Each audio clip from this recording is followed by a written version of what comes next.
Probably one of the most asked questions I ever get when it comes to my square body truck is, when am I gonna LS swap it? And the answer is simple, probably never.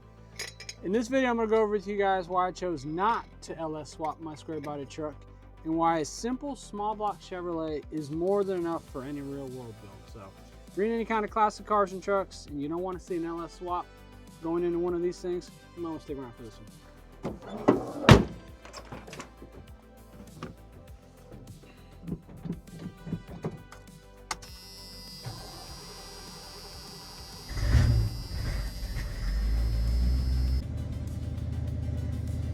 It never gets old.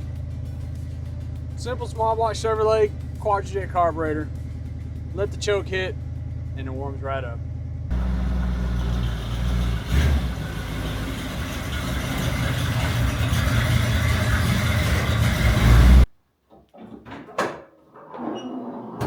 All right, don't get me wrong. I definitely like the LS based engine.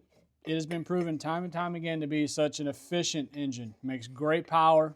Can get them reasonably priced. Go to the junkyard and get the old $300 engine and such. But you know, something about a small block Chevrolet keeping it in a vehicle that's period correct, air filter looks good, is what grabbed my attention and wanted to do this. You know, and the thing to me is that since everybody LS swaps it, it's like it's become a normal standard. Whether you're gonna swap it in a truck, a car, hell, a boat or an airplane. And yeah, we've all wanted to motor swap something, whether it was a cool car, cool truck. We've all done it. You've seen my motor swaps in there, but they're all, I like to keep it, I would like to say keep it period correct. Things that we know that we like, that we grew up around, and what actually works. You know, a small block Chevrolet fits in all these different cars. They came with them all the time, and most people get overwhelmed by like, oh, I'm just gonna rip it all out and go ahead and motor swap it. But then they run into a hurdle every time. And with problems, that's exactly what I didn't want with my square body truck. This truck came with a factory 305 engine. Simple small block, smoked a little bit, but it ran and drove. It's been a good truck. But when it comes into motor swaps, I was like, do I want to either make more horsepower? Do I want to make it maybe more fuel efficient? I found myself to keep this truck as period correct as I could, because to me, driving a 40-year-old square body truck between here, other states and whatnot, and making it be the way it was supposed to be, it's a testament to itself. It really is. And when you just look at these square body trucks, the front end is so simple. You open the engine bay, it's simple. I like the fan shroud where it's at. I like the air duct where it's supposed to be. I like the factory air cleaner. Sure, there's all kinds of aftermarket stuff you can put on these engines. You can go from mild all the way to wild, whatever your choice, your pickings. And that's exactly what I told myself what I wanted to do with this truck. So I wanted it to be a driver. I wanted it to be simple. I wanted to be able to go to the auto parts store and get parts for it when you can, because they're 40 years old now. It's a little bit of a pain in the ass. But I wanted this truck to be something that you can drive into everything. I don't want a race truck. I don't want something that I can only drive on certain days, because if it's too hot, it doesn't want to drive, it acts up, it overheats, and all that other mess. I built this truck and used this small block Chevrolet combination because I knew it would work.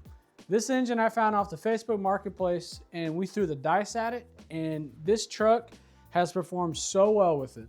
Took some things apart, checked the inside, the engine looked clean, so I had really no hesitations to put in, because I've worked around so many different small block Chevrolets, we know they work. You know the goods and the bads. Like I said, that 305 that came out of this truck was running and driving. This truck had like 84,000 original miles on it. So to me, it wasn't a truck that was molested or anything like that, so I didn't want to go on a crazy build. I wanted to keep this square body truck an OE plus, and that's why we decided to stick with a small block Chevrolet. These engines you can buy all kinds of aftermarket for now. You've got cylinder head choices, you've got intake choices, you can put cams in them, exhaust, you name it, you can get a small block Chevrolet to make anywhere from factory horsepower all the way up to a screaming ripper. The choice is yours.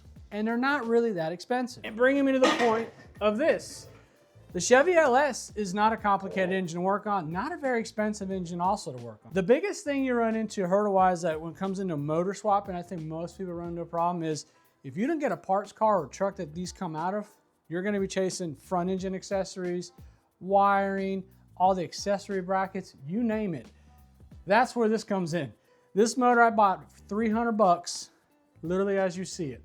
I bought a LS1 style intake manifold because the goal was to put this engine, like I said, possibly in the G-body, but I changed pattern on that because back to what I said, simplicity. Small block Chevrolet, there's so many parts out there for it and so many bits and pieces you can get at a good deal. I had full 3-inch exhaust, long tube headers, everything for a small block Chevrolet to fit into a G-body. So it only made sense for me to go ahead and motor swap my car with a V8 of a small block, and this LS has just been sitting now on the back burner. Your boy Mike is going to build this 5.3 liter and put it in something cool, and it's gonna happen 2026. Because I also wanna have something that's modernized and fits in a period correct. People LS swap these Squarebody trucks all day long. You've seen the builds. You've seen some crazy trucks that you're like, man, does that look good? But something about this engine, these intakes, they seem so compact. It doesn't really it doesn't fit the bill for me. I still even got wiring all over this stuff. You can see I was messing with, these are the knock sensors. But you know, the real cost to put one of these motors in anything, whether it's classic trucks, import cars back there, you name it, an LS will add up. You really need to take your time and find all the bits and pieces, because going to the junkyard, sure, you can find an engine, but there are things that these things have been ripped apart. Finding a complete one, you're better off trying to find a whole car or truck. Copart, hit your marketplaces, you'll find them, they're out there. Throw some comments down below. What do you guys prefer? LS style, like an LS1 Low Pro, or maybe the factory truck intake manifold, they sit higher. I know there's a bit more torque out of it that way, so be curious to know what goes on that. But when you get these LS motors, it'll start to nickel and dime you to death. You're gonna have to have wiring. I have no harness for this. So whatever I decide to do with it, I'm gonna end up having to buy a harness or make one to fit it in an OBS truck. But thankfully, there's a ton of research out there that people have done with these things. It's gonna be easy enough, I think. Now this is always what everybody wants, aluminum heads. So LS engines, iron block, aluminum heads, you go get one of these first gen small blocks, you know you're gonna spend a fortune buying a set of aftermarket heads, but nowadays they become respectively cheap. You can get good options that are affordable. And like most people, they probably think that I didn't LS swap this truck because I couldn't do it. Not the case, because I chose not to do it. Again, there's nothing wrong with an LS-based Chevrolet engine and whatever you decide to build. This motor is going to get used in a truck, and I'm excited to get it this year because I got a lot of good plans for that OBS truck.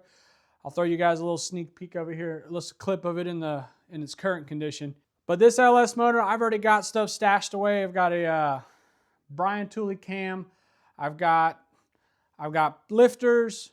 Got to get some push rods. This has the 706 head, so the 706 with this 5.3 should be pretty fine. It's going to be an NA engine. That truck's going to be something that'll be fun to drive around in, so I don't want it to be a ripper. I want it to hit nice, which I'm pretty sure it'll do, because this truck, I did exactly what I wanted it to do.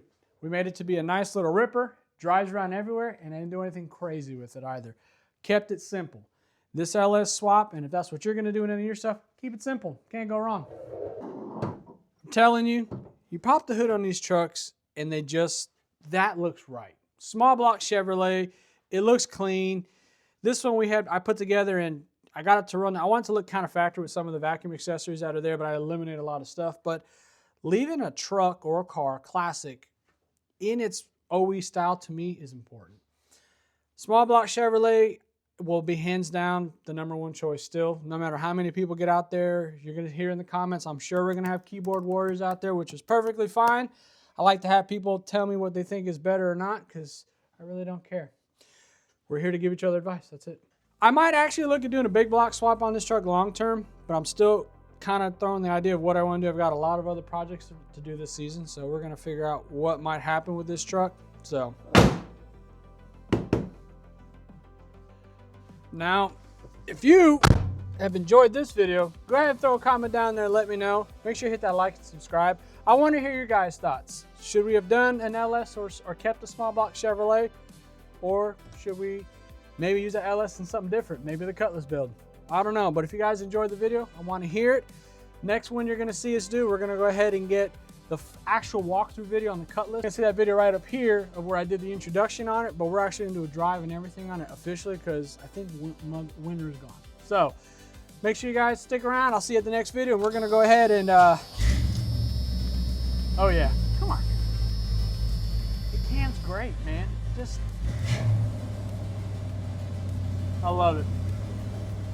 Catch you guys on the next one.